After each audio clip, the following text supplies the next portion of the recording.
जड़े महापुरुषों प्रतिमूर्ति को सफा करुछंती स्कूल छात्र छात्री। ये एमिति सेमिति व्यक्तित्व नुहंती। ए हेउछि दिव्यात्मा प्यारी मोहन आचार्य प्रतिमूर्ति। प्यारी मोहन आचार्य मात्र 30 वर्षर जीवन काल अल्प आयु नहीं आसीथिबा एही व्यक्तित्व जनक थिले प्रथम ओडिया इतिहास लेखक, स्वाधीनता संग्रामी, उत्कल पुत्र पत्रिकार संपादक, कटक रे तत्कालीन इंग्राजी विद्यालयर प्रतिष्ठाता, एमिति अनेक किछि।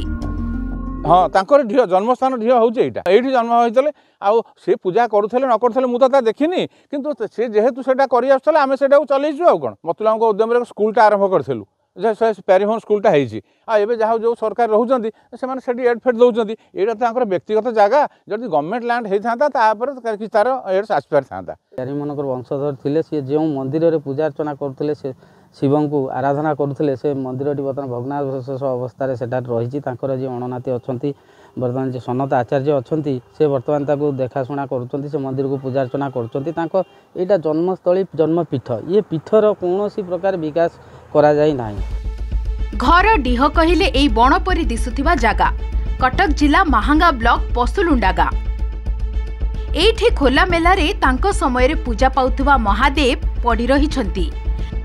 तांकर घर काहे केउ कालरू माटी रे मिसी गलानी पर पीढ़ी केवल धंडा पादुका देई पूजार्चना करुछंती।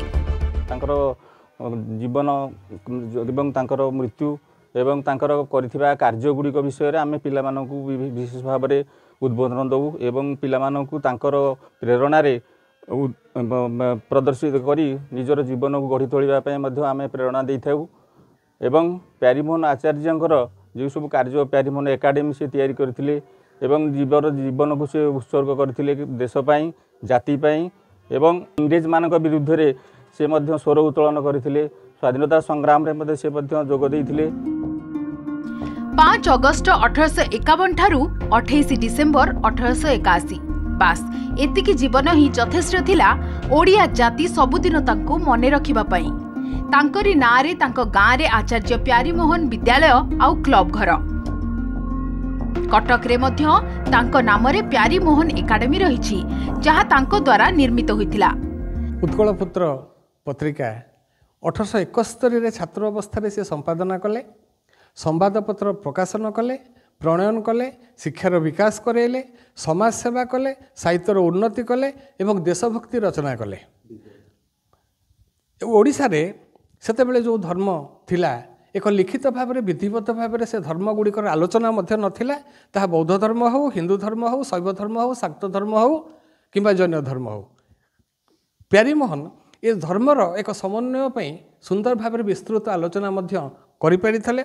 जड़े समाज संस्कारक भाव में से ब्राह्म धर्म को ओडिशा को आनिबारे अग्रणी भूमिका नैथिले एवं ब्राह्म चिंतानायक भाव में से जो पीएम एकाडेमी करथिले कटक इंग्राजी विद्यालय भाव में बेसरकारी स्तर में प्रथम स्कूल कले, ओडिशार इतिहास लिखिले, देशभक्त थिले। जेतेबेले इंग्रेज माने तांको डेप्यूटी मजिस्ट्रेट हिसाब से जोग देवाक आह्वान देले से मना करदेले कहले मते जदि बड़ लाट करा जाए मु मध्य ता ग्रहण करिवे नाही। से केवल आम राज्य पई युव मानसर प्रतीक नुहंती बरं समग्र देश रे जणे अनन्य देशप्रेमी युव स्वाधीनता संग्रामी समाज संस्कारक थिले।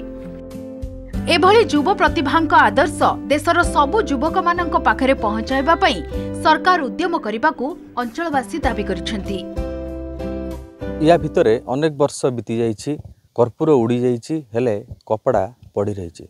आचार्य प्यारीमोहनकर स्मृति खोजिबाकू हेले एबे तांको गाँ रे से भली किछि स्मृति चिन्ह देखा मिलूनी। केवल स्कूलटे अच्छी, क्लब घर अच्छी, से रहुथिबा घर डीह एबे बण जंगल पालटिछि। सरकार ध्यान देले तांको स्मृति पीठर उन्नतीकरण कराइले निश्चित भाव में पर पीढ़ी पई ये गोटे उदाहरण पालटिब। कटक जिला महांगार पसुलुंडा गाँव मनोज आचार्य, ओटीवी।